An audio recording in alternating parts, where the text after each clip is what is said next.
Hello, this is Miss Johnson. We are going to continue our unit today on proof writing.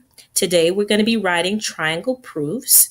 And remember, when you're doing when you're doing your note taking, remember that you can stop the video at any time so that you can take notes, pause the video, take screenshots, whatever you need to include in your digital journals.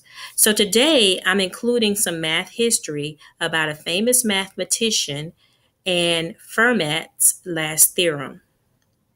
So let's go ahead and get started. As you watch these pictures, I want you to tell me what you see. What do you think these men have in common?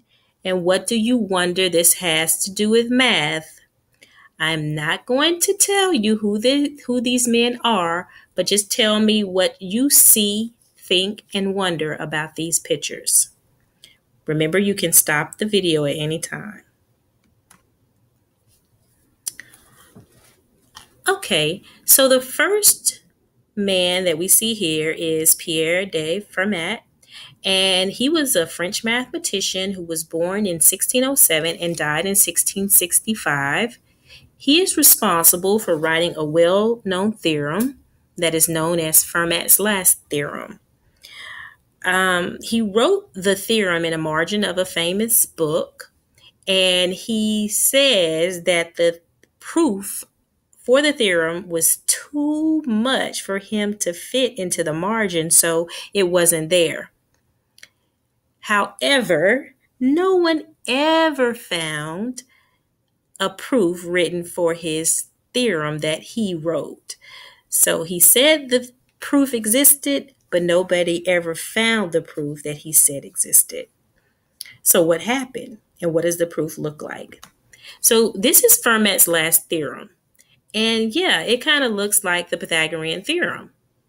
The difference is that value, that exponent that you see, has to be greater than 2. So it could look like something like x cubed plus y cubed is equal to z cubed, or it could be a value even bigger than that. This theorem took over 300 years to prove. A cash prize was offered after it was taking so much time. They said, well, maybe we can give somebody some money if they get the proof right. In 1995, Andrew Wiles finally proved the theorem, and the proof that he wrote was 150 pages long. So this is Sir Andrew Wiles, and at 10 years old, he was introduced to Fermat's theorem. He was a very curious math boy, interested in mathematics. He wrote the theorem only with paper and pencil. So when we use computers a lot of times to do math, he didn't use a computer at all. He is the one that is responsible for proving Fermat's theorem. And for his proof, he won a prize, an Abel Prize, in the amount of $700,000. He also got some endorsements. So if you're thinking that your math teacher is just making you write these proofs and they don't have any meaning, don't tell Andrew Wiles that, because he will tell you himself that it pays off to listen and be persistent in what you're doing. All right, so with that said, we're going to go ahead and start writing some triangle proofs. And we're doing the 2-column proofs. Of course, we've been doing them the entire time. And what you need to remember about proof writing is to state the given first, to draw a picture if needed, because sometimes a picture will already be drawn for you. And remember that every statement must have a reason. So let's practice a little bit. So in this particular problem, we're giving a triangle, and the triangle is XYZ, and we want to prove that angle 1 plus angle 2 plus angle 3 is 180 degrees. And so you notice that the first thing that is here is the given, that this is triangle XYZ. The next statement you'll see is to draw line M that is parallel to segment XZ. So let's go ahead and draw line M.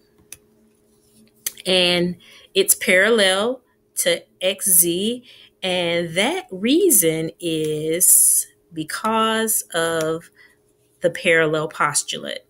Notice I've also numbered those new angles that were created because it's important. These two angles are going to be important for the next statement, actually. The next statement is that angle 4 plus angle 2 plus angle 5 is equal to 180. And if you say, oh, yeah, I know what that is, you're right if you said that that is because of the definition of a straight angle. Angle 4, 2, and 5 make up a straight angle. Now, we have to reach back a little because you have to remember something about parallel lines, and that line XY, or that segment XY, that is called a transversal. So remember, parallel lines cut by a transversal, some things happen. Yeah, if you said that angle 4 is congruent to angle 1 and angle 3 is congruent to angle 5, you're right because of the alternate interior angle theorem. So therefore, goes on to the next statement that angle 1 is equal to angle 4 and angle 3 is equal to angle 5. And this is because of the definition of congruent angles. If the angles are congruent, they are equal. Okay, so now what can we do here? We can use statement 3 because we can go on and substitute those values and find that if we substitute angle 1 for angle 4 and angle 3 for angle 5, we'll get this statement. The angle 1 plus angle 2 plus angle 3 is equal to 180, and that's just through the substitution property. Okay, so this ends this practice. If you have questions, we're going to talk about this in our station rotation. If you don't have questions, other assignments will be provided. There is even a geometry sketchpad activity for you all to investigate the triangle theorem, sum theorem yourselves. Thank you.